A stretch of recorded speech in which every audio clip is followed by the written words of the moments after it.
Hi everyone, welcome back to the channel. I have a few things going on this week that I'm so excited to share with you. We went to Costco earlier this week, so I have a wonderful little grocery haul to show you.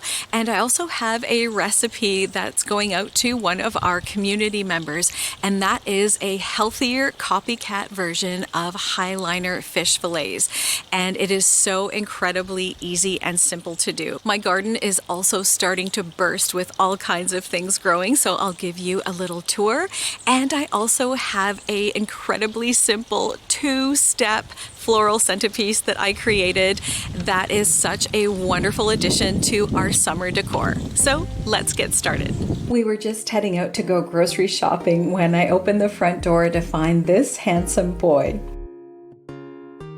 He was practically on our doorstep and he was eyeing up our flowers pretty good, which I'm sure looked delicious to him. So we cut up a couple of apples for him to eat, which he seemed to enjoy very much.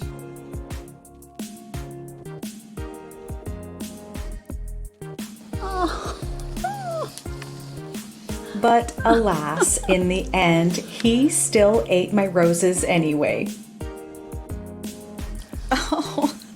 Oh my goodness, stop eating the roses. Seriously.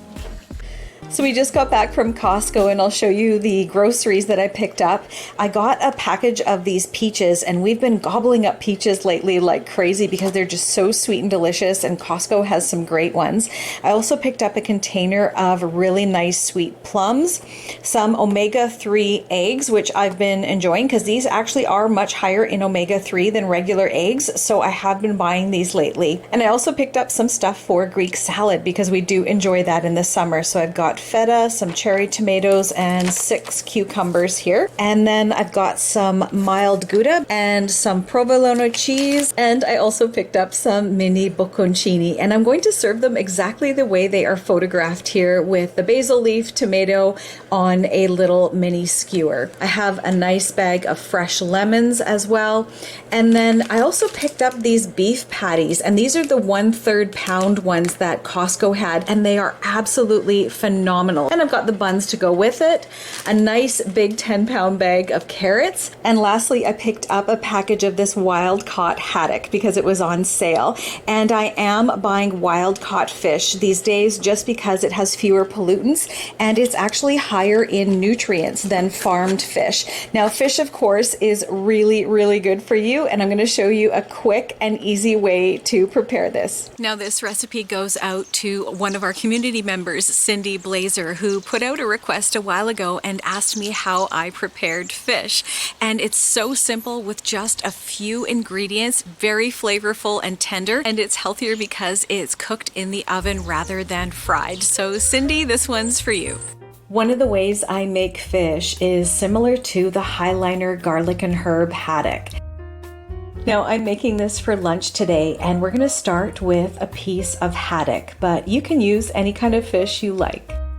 First thing we'll do is drizzle it with some olive oil. Then sprinkle on some salt, some pepper, a bit of garlic powder,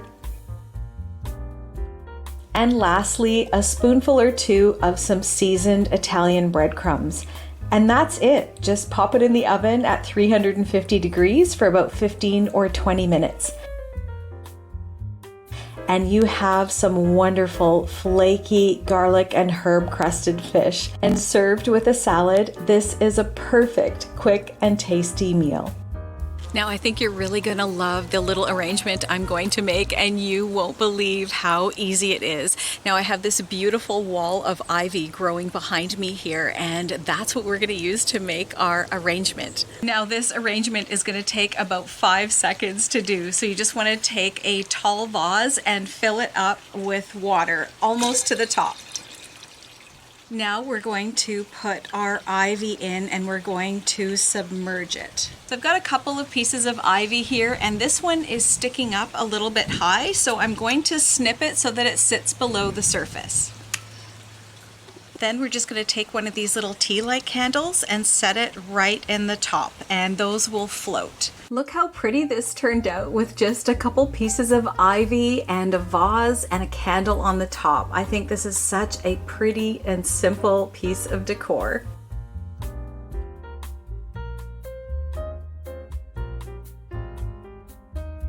So I'm going to give you a quick little garden tour, and I'm going to start over here in my Easter egg garden, and I call it that just because it's in the shape of an Easter egg. And I've just got some lettuce and some kale growing in here and some rogue plants. I've got some potatoes that I didn't plant, so I think I must have had some peels that just ended up in the soil, and I'm just going to leave those guys alone. And then I've got some lettuce here that's just going to seed, which I'm going to collect later. And then I have some snapdragons growing in the back.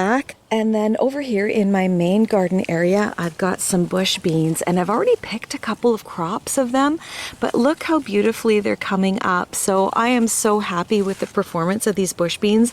And as you know, I don't have a big garden space, so I love these because they do yield very nicely for their size and they don't take up a lot of space. And then here I have a couple of rogue tomato plants, so I just decided to leave them. And then here, look at my zucchini. They are doing so fabulously, and look in here, they are doing so great. And I'm probably going to have 20 zucchini that are going to be ready all at the same time, so I'm going to be looking for recipes to use those up. And then over here I've got a couple of rogue cucumber plants, and again I just decided to leave them, and that's fine. And then I've got my mint, which is doing great over here. I have some more bush beans, and then just some little lettuce that I planted from seed a few weeks ago, and they're just starting to come up now. And over here, this is all tomatoes, and there's a few different kinds. I've got cherries, Romas, and beefsteak, and they are starting to get fruit on them, so that is very exciting. And then over here I've got some pots with some tomato, some lettuce, and then over here I've got some parsley that's just about done, and then I've got some chives and a few blueberry plants and some lavender.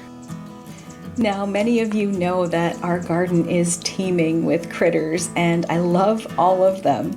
So I'll share a few of my current garden guests with you.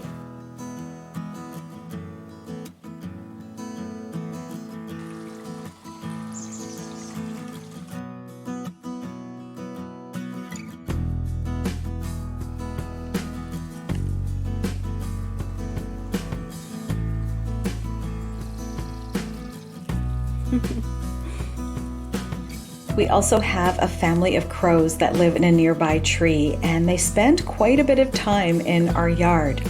And sometimes when they start squawking really loudly, it means there's a predator around. And if we look closely, we can see what it is.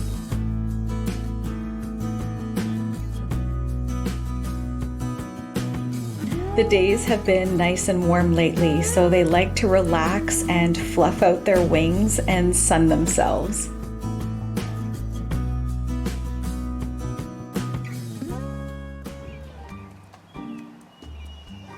Over this summer, we were able to spend some time with friends on a couple of occasions to share an Italian pranzo, or afternoon lunch. We have these beautiful hydrangeas growing in our garden, and it was lovely to use them to decorate the table. It was so nice getting everything ready to receive company.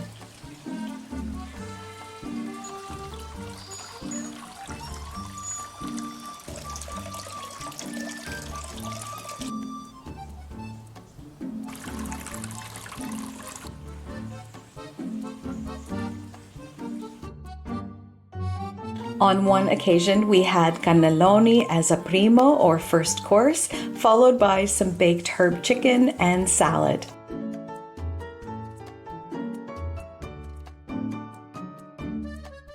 And a nice cappuccino to finish. Thank you so much for spending some of your day with me as I shared a little bit of my homemaking with you this week. I sure do appreciate it. Take care, everyone, and we'll catch you in the next one.